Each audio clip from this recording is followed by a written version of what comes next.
We continue to keep an eye on a significant trial happening in Washington, D.C. It has North Texas ties. It involves several people from a group who call themselves the Oath Keepers, and that includes its founder, Stewart Rhodes, who is a native of Granbury, Texas.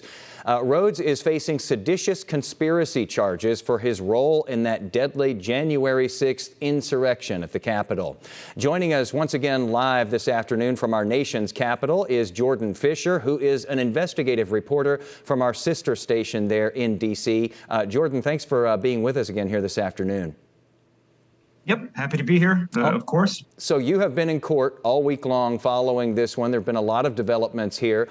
One of the main focuses for the prosecution this week has been going over Stewart Rhodes' pre-January 6th statements, particularly in a virtual meeting site called GoToMeeting. Can you tell us, after sitting in on this in the courtroom, a little bit about what was presented about those meetings?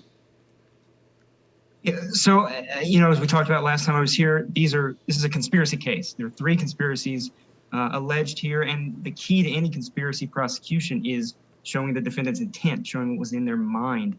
And so this meeting, this November 9th meeting, which it's important to remember the context of, this is 2 days after large media organizations had called the election for Joe Biden. This is still a month before former President Donald Trump's, tweet urging followers to come to January 6th. So this is very early on, and this is Stewart Rhodes already talking about the Insurrection Act, already talking about having this armed QRF outside of D.C., already talking about the possibility and what he suggested was the inevitability of violence. So for the prosecution is a very key piece of evidence. All right, so a key piece of evidence here in this trial, which, as we talked about before, involves these rare charges of seditious conspiracy.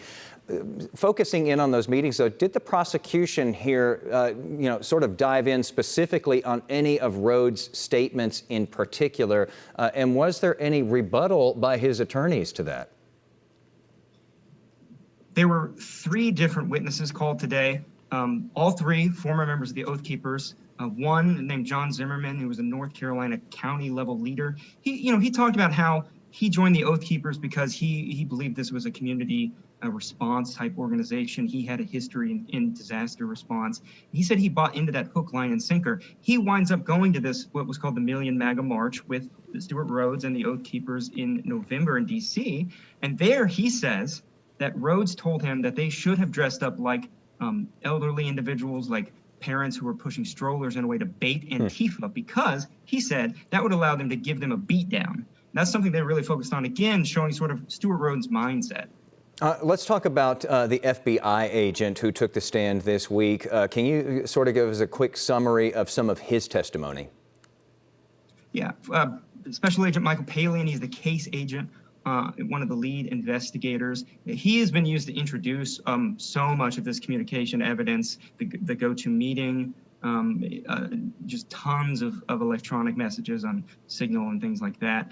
He's been asked about another one of the defendants, whose name is Thomas Caldwell. His attorney has really tried to attack the sufficiency of the investigation, attack the way the FBI went about this, kind of suggest that it was slipshod.